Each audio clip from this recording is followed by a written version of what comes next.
नमस्कार, मैं डॉक्टर गरिमा मिश्रा, स्त्री और प्रसूति रोग विशेषज्ञ, रेडिएंट हॉस्पिटल रायपुर से। आज हम बात करेंगे व्हाइट डिस्चार्ज की। प्रेगनेंसी में व्हाइट डिस्चार्ज क्यों होता है? व्हाइट डिस्चार्ज जो होता है प्रेगनेंसी में काफी पेशेंट्स का बढ़ जाता है। ये कॉमन प्रॉब्लम लेके महिलाएं हमारे पास आती हैं। तो आज हम समझेंगे कि ऐसा क्यों होता है प्रेगनेंसी में। नॉर्मली भी व्हाइट डिस्चार्ज होता है, लेकिन प्रेगनेंसी में ये जो होता है थोड़ा सा ज्यादा रहता है, जिसके कारण महिलाओं को कई बार अनकंफर्टेबल फील होता है। हमेशा गीलापन नीचे वजाइना में बना रहता है।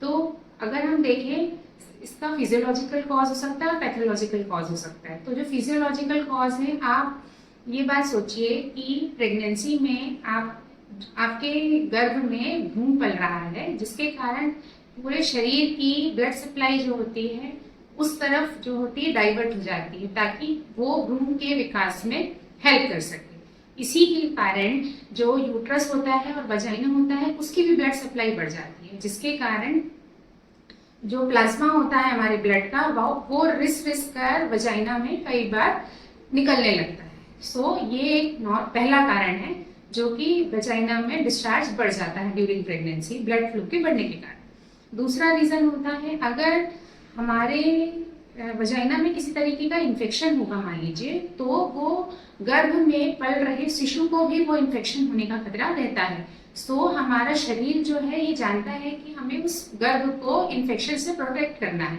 इसलिए जो हमारी वजाइना का डिस्चार्ज होता है वो थोड़ा सा थिक हो जाता है नेचुरली, जो कि आपके गर्भ में पल रहे शिशु को इन्फेक्शन से बचाने का काम करता है। इसलिए भी हमारा जो डिस्चार्ज है वो बढ़ जाता है। तीसरा रीजन होता है कि एक सर्वाइकल म्यूकस प्लग नाम की चीज होती है।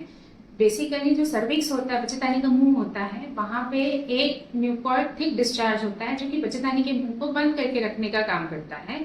ये एज अ प्रोटेक्टिव कवर रहता है ताकि इन्फेक्शन को बच्चे को ना लगे।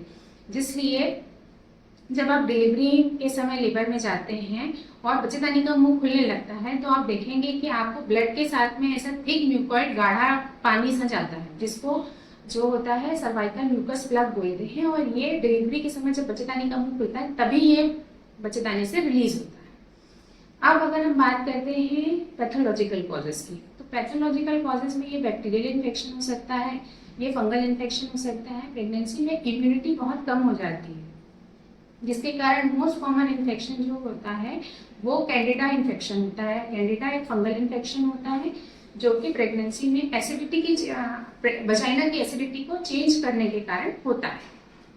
अब हम बात करें कि हमें कैसे पता चलेगा कि ये हमको इन्फेक्शन हुआ है कि ये नॉर्मल फिजियोलॉजिकल डिस्चार्ज है। तो जो फिजियोलॉजिकल डिस्चार्ज होता है वो कलरलेस होगा, ओडोरलेस होगा, आपको इचिंग नहीं होगी, और कभी भी जो है आपको थोड़ा बहुत जो है आपकी जो इनर गारमेंट्स है उसमें दिखेगा।